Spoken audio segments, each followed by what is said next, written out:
अच्छा, मैं थोड़ा सा आपको बताना चाहता हूँ मैं कैसे आर्ट ऑफ लिविंग कैसे शुरू किया, पता ना?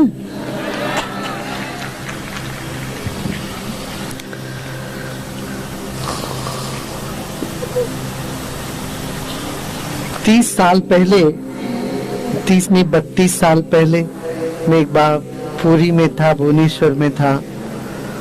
उस वक्त बहुत बड़ी संस्था का सब देखभाल भी कर रहे थे हम।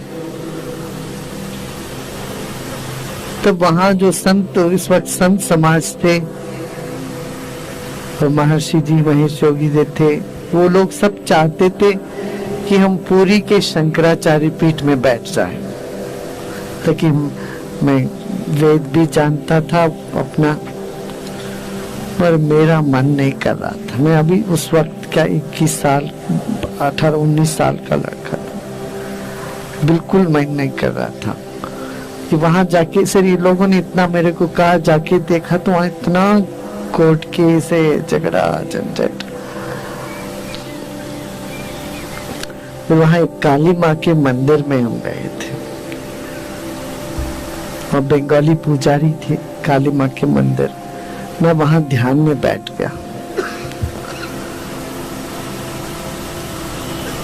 तो इतने बड़े लोग सब कह रहे, इनकी बात ना कहने में भी दिक्कत होती थी, हाँ कहने में भी और ज्यादा दिक्कत होती थी। तो मैं जब बैठा तो काली माँ का मुझे ये आवाज आई, भाषा महसूस हुआ, तुम्हारे लिए बहुत बड़ा काम करना है, तुम्हें पीठ तुमको बनाना ही है, ये पीठ में बैठने का तुम्हारा कोई नहीं है। ऐसे मुझे आवाज आई। तो तुम इतना उदास मत हो ना, उठो, तुमको बहुत काम करना है। तो मैंने ठीक है उठ के फिर मैं चल पड़ा। मैंने ना बोल दिया कि मुझे इस कोई पीठ में नहीं बैठना, मैं साधारण सेवा करने वाला बना रहूंगा।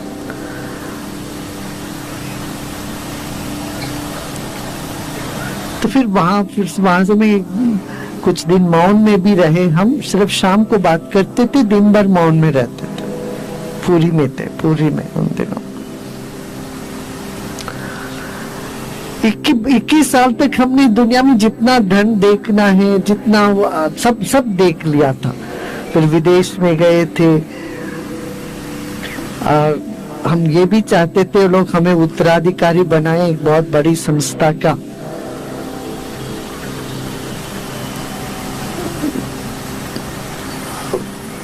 और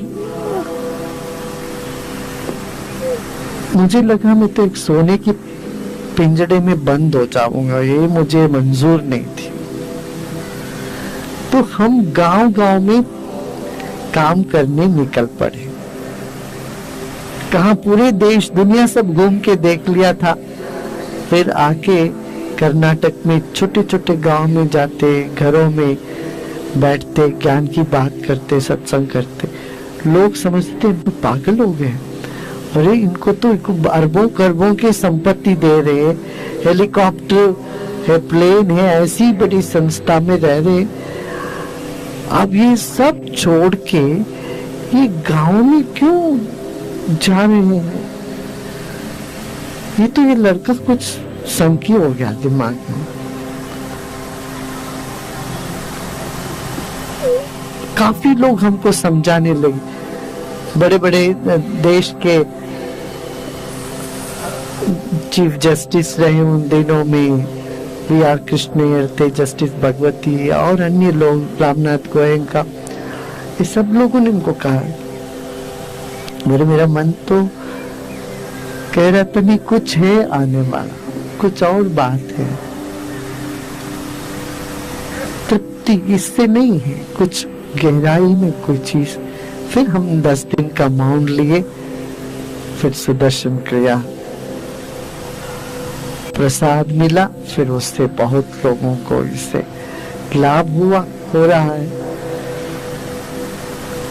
फिर एक दिन ऐसा था कि मैं हुबली या किसी जगह खड़ा था, 2 ट्रेन थी, एक तो बेंगलोर जा रही थी, एक शोलापुर।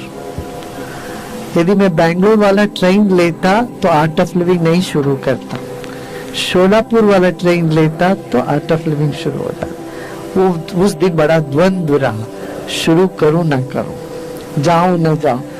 हमारे मन में तो कोई और कर लेगा, ये अच्छा काम है, कोई और आगे आएगा कर लेगा, मैं क्यों झंझट सब सिर पे लूं, मैं आराम से, अभी बहुत आराम से हूँ, सब कुछ है, मुझे कुछ नहीं चाहिए, मैं क्यों कोई संस्था शुरू करूं, कोई प्रचार शुरू करूं। ये भाव बहुत जबरदस्त थे। दोनों टिकट लेके खड़े थे, इस तरफ जाऊंगा तो बेंगलोर जाऊंगा तो वैसे बना रहूंगा, इस तरफ जाऊंगा तो आर्ट ऑफ लिविंग शुरू हो जाएगा। फिर अपने आप मेरा पांव चल करके उस ट्रेन को पकड़ लिया जो शोलापुर के। मैं इसलिए कहना चाह रहा था,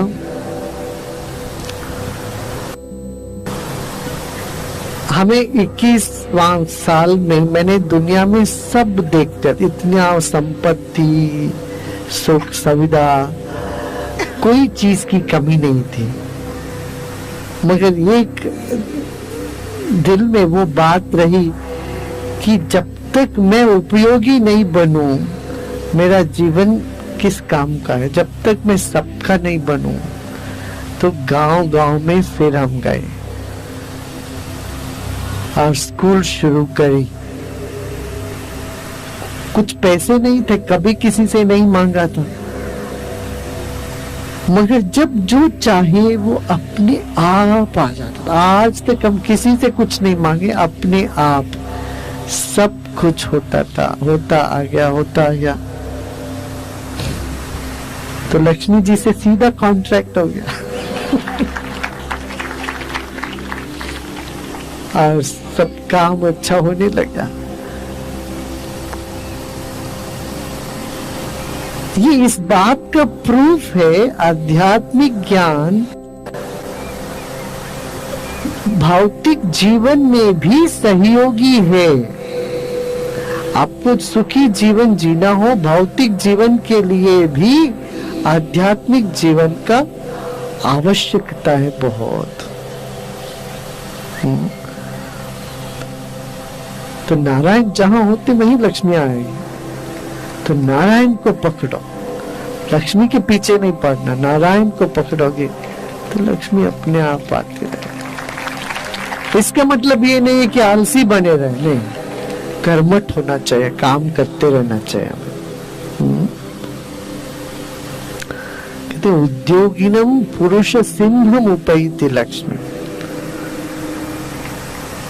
धीरज, धैर्य और एफर्ट दोनों होना चाहिए। विश्वास से धैर्य जगता है, परिश्रम से कारण सिद्ध होता है।